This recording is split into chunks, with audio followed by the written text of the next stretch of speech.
Mozambique's president now says more than 1,000 people may have died as Cyclone Idai plowed through the country. There is widespread damage across southeastern Africa, in Zimbabwe, Malawi, and hard-hit Mozambique. The Red Cross says the Mozambican city of Beira, where the video was recorded, is now 90% destroyed. Hundreds of homes are leveled, entire villages have been wiped out, and many communities are isolated. Mozambique's president also says 100,000 people are still in danger. Tom Cedar here with more on Cyclone Idai and your global weather forecast. I mean, those pictures are just heartbreaking.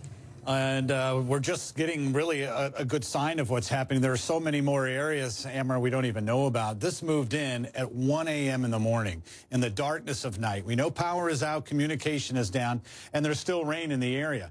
There's a 2,000-kilometer stretch of the coastline here, but it's not just where it made landfall, as you mentioned, all the way into areas, of course, off to the west and to the north. When you look at the pictures here, and we're going to run through what we showed you last week just before landfall, this is a very vulnerable area. This river here is known for flooding, but they've been in a drought. Most of the rain this season has been to the north and to the south, but this is where 530,000 live. And again, they took the strongest winds right at impact in the darkness of night. You can just see how densely populated this entire region is. So really, there's going to be a big need for just fresh water and medical supplies and food and building equipment. This is Malawi. Remember, this started a week before it ever made landfall up to the north. It started on land, not as a cyclone, until it really got into the warm waters of the Mozambique Strait. And that's when it was able to feed off that. And, of course, it's still producing rain. So this is a concern. But, again, when you look at the eye wall here, and at 1 in the morning, 175-kilometer-per-hour winds, that was the concern. And we were on the air, I think it was just like a half hour before